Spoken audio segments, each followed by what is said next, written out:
കർക്കിടക മാസത്തിൽ ഔഷധക്കഞ്ഞി കുടിക്കുന്നത് വളരെ പ്രധാനമാണ്.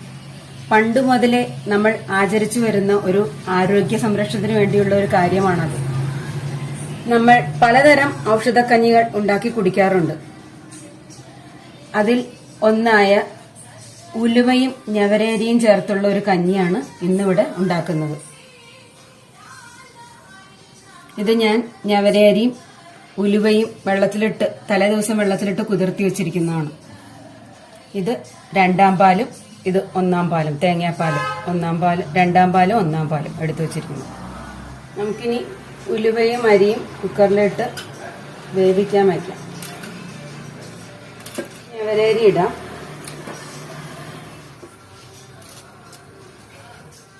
പണ്ടൊക്കെ നമ്മൾ വിറകടുപ്പില് മൺചട്ടിയിലൊക്കെയാണ് വയ്ക്കാറുള്ളത്.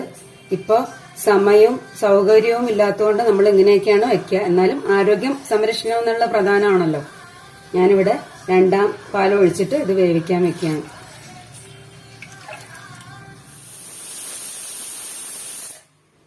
നാല് വിസിൽ വന്നു.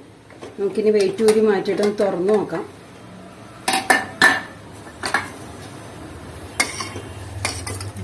നന്നായി വെന്ത് വന്നിട്ടുണ്ട്. നന്നായി വെന്ത് വന്നിട്ടുണ്ട്. ഉലുവയ്ക്ക് അല്പം കയ്പുള്ളതുകൊണ്ട് എല്ലാവർക്കും അത് ഇഷ്ടപ്പെട്ടു എന്ന് വരില്ല. നമുക്ക് അത് കുറയ്ക്കാൻ വേണമെങ്കിൽ അല്പം പനഞ്ചക്കര അല്ലെങ്കിൽ തെങ്ങിൻ ചക്കര അല്ലെങ്കിൽ ശർക്കര ഏതെങ്കിലും ചേർക്കാം. പനഞ്ചക്കരയാണ് ഏറ്റവും നല്ലത്. ഞാനിവിടെ പനഞ്ചക്കരയാണ് ഉപയോഗിക്കുന്നത്. നമുക്കൊന്ന് പൊടിച്ചിട്ട് ഇടാം. ചക്കര ഇതിന്റെ കൂടെ ചേർന്ന് കിട്ടാൻ വേണ്ടി നമുക്കൊന്ന് ചെറുതായിട്ടൊന്ന് തിളപ്പിക്കാം.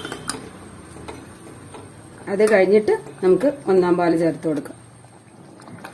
ചക്കര ഇപ്പൊ ഇതിന്റെ ഉള്ളിൽ അലിഞ്ഞു ചേർന്നിട്ടുണ്ട്. നമുക്കിനി ഒന്നാം പാൽ ഒഴിച്ചു കൊടുക്കാം.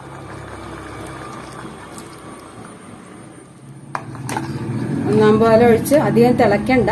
തിള പൊങ്ങി വരുമ്പോഴത്തേക്ക് നമുക്ക് നിർത്തണം. തിള വന്നു തുടങ്ങിയിട്ടുണ്ട്. നമുക്ക് നിർത്താം. കർക്കിടകം ഒന്നായിട്ട് ആരോഗ്യപ്രദമായ ഔഷധക്കഞ്ഞി റെഡിയാണ്. ഇന്നുണ്ടാക്കിയിരിക്കുന്ന കഞ്ഞി ഞവരയരിയും ഉലുവയും ചേർത്തിട്ടുള്ളതാണ്. കൂടെ തേങ്ങാപ്പാലും പനഞ്ചക്കരയും ചേർത്തിട്ടുള്ളത്. മറ്റൊരു ഔഷധക്കഞ്ഞിയുമായി നാളെ നമുക്ക് കാണാം.